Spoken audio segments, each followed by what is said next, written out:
Hello friends, Pastor Doug Batchelor. I'm doing a brief prophecy news update. We don't have the regular Amazing Facts studio background here because the office is closed, but something just happened and I think this is very urgent. The Pope has made an announcement that Christians should not try to convert anybody. Now this is absolutely mind-boggling. This is astounding. It happened this last Friday, December 20. The Pope was giving a talk to some high school students in Rome, and one of the students asked the Pope, saying, how do you deal with atheists and people of other faiths? The Pope responded, Christians should never proselytize, and that any who do are not truly Christians. He insisted, we're not living in the time of the Crusades. The Crusades? Well, that's astounding because popes through history encouraged the Crusades. They sponsored, they funded the Crusades, they rallied and recruited people to go to the Crusades. And so I guess the Pope is saying that those popes are fallible. They said the wrong thing. In front of an unbeliever, the Pope goes on to say, the last thing I have to do is to try to convince him. Never. Well, but I thought that's what the Lord told us to do, to try to persuade people for Christ. That's what it means to be a Christian. You know, I can't imagine a Christian saying, I'm never going to try to persuade someone else to believe. If people don't believe, they're lost. We want to persuade them to believe because without faith, it's impossible for them to be saved. And all they have to do is look forward to is the lake of fire. To say you don't care about persuading people is saying you don't care about the lost, or it doesn't matter what you believe. This is just shocking. You can read in Acts 18 verse 4, Paul reasoned in the synagogue every Sabbath and persuaded both Jews and Greeks. Paul would preach to anyone who would stop and listen because he knew it was a matter of life and death. The Pope goes on to say, a Christian should never try to convince others of the truth of Christianity, but should simply give a testimony of the consistency and wait for others to ask about their faith. You don't do anything proactive. You just try and live the life and be sweet and hope someone is going to interrogate you about what you believe. That is not what the disciples did. Acts 26 verse 28. Then Agrippa said to Paul, you almost persuade me to become a Christian. And Paul said, I would to God that not only you, but also all who hear me today. Paul wasn't just being a witness, he was preaching. All who hear me today might be both just and almost altogether as I am, except for these chains. The Pope said, if someone says they're a disciple of Jesus, and they come to you with proselytism, they are not a disciple of Jesus. Well, what does proselytize mean? It means to induce somebody to convert to one's faith. Yes, this is called being a missionary. This is an amazing statement on several counts. First of all, it's unbiblical. Jesus tells us that we should proactively go everywhere and preach the gospel to try to persuade people to believe.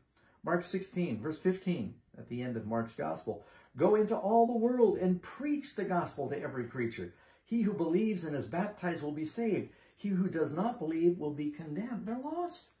So there ought to be an urgency for Christians to try to persuade. Jesus is telling us that we're supposed to fish for man. You can't just hope the fish are going to jump in the boat. You got to go out to where the fish are and try to persuade them to bite the hook, persuade them to go into the net. It's something that is aggressive, it's proactive, and the Pope is saying, no, if you do that, you're not following Jesus, you're not a Christian.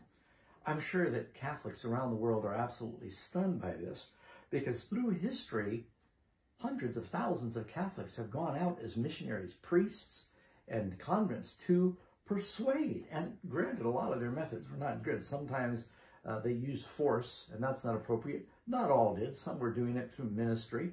Many died trying to do mission work and persuade others to be Christians, aggressively persuade, and they turned them into saints. So what is the Pope going to do with all those Catholics that were turned into saints for their proselytizing? I'm speechless, as you can tell, that the Pope is saying this. This is a 180-degree change from what their teaching of their church has been. And he's basically repudiating also the Crusades, which was to go out progressively and to fight to win back Christian territory. He says it really doesn't matter what you believe. You know, there was a boy last year, Francis told this grieving boy his late father was in heaven, in spite of the fact that the father was an atheist, because the Father allowed the boys to be baptized. This is a whole different kind of theology. The Pope is saying it doesn't matter what you believe. He's saying if you have a friend who's a Jew or a Muslim or a Buddhist or some other faith, you shouldn't try to convert them. That we're all children of God. It's almost like the gospel doesn't make any difference anymore, and what you believe and your faith doesn't make any difference. So, what is it, this incredible shift in the Catholic Church position, or most of the Catholic Church probably doesn't agree, but at least in what the Pope is saying. The Pope, being a Jesuit, he's sort of operating under a different set of rules right now. Some are wondering, for the Pope to say these outrageous things, is he just getting old and rambling? I don't think so. I think maybe old like a fox. I've got a theory, and I've said this before. For one thing, the Catholic Church sees that their numbers are being decimated right now by converts. In South America, the Philippines, and many other countries that used to be a Catholic stronghold, people are leaving the church in droves, partly because of the sexual scandals, but mostly because they're converting to Protestantism. The evangelical and charismatic churches have thousands, if not millions, of Catholics that are leaving the Catholic faith, and they are becoming Protestants. And the Pope is saying this. And in Europe, Catholics are even converting to Islam. The Pope is saying we shouldn't proselytize. He's saying it as though Christians shouldn't do it. What he's really doing is he's saying, stop proselytizing us, that you shouldn't be doing that. And the other thing is, the Pope clearly is trying to build a confederacy of Christians and other religions to form this one world religion where he sees himself as the ultimate leader, or at least his office as the ultimate leader. It seems like he's a lot more concerned these days with persuading people to aggressively fight climate change more than persuading them who are lost to find Jesus. Now, just referring back to what happened a few months ago when the Pope announced that May 14, 2020, he's calling the world leaders together to sign a global pact. And in that statement, listen to what he said. Same language you find in the news from last Friday. Never before has there been such a need to unite our efforts in a broad educational alliance to form mature individuals capable of overcoming division. See, this converting each other he sees as a division. And overcoming the antagonism, and to restore the fabric of relationships for the sake of a moral fraternal humanity.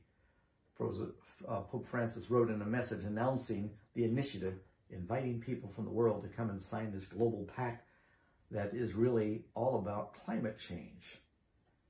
And it says even this statement was made announcing the date, May 14, 2020, is on the anniversary of the Pope's encyclical called Laudato Si, which is on the environment. And so he goes on to say in that same statement, we need an alliance, in other words, between the Earth's inhabitants and our common home, between the people and the planet, in which we are bound to care for and respect, Francis wrote. An alliance that generates peace, justice, and hospitality among all people. Peace, let's all get along, doesn't matter your religion, of the human family, as well as dialogue between religions. So it really is a consistent message. But the Pope has given up the idea that he's going to get the whole world to come on board as Catholics to accomplish the final ends of the church. They're probably going to be using something like climate change in the end. And they'll see him, or whoever fills his office, as the one who will promote these things. Well, friends, we are living in interesting times. Not only do you have this happening with this Pope making this astounding statement that Christians should not try to convert others, it's happening at the same time the president of China this last week is saying that the Christians in China are going to need to rewrite the scriptures so it fits more with the political philosophy. Rewrite the Bible. We are living in an interesting time, friends. If you want to know more about what's going on, you really should take a look at that video called The Bride, the Beast, and Babylon. And we'll put a link right here in this report that you can click on and watch that. God bless and keep praying. Watch for other prophecy news updates.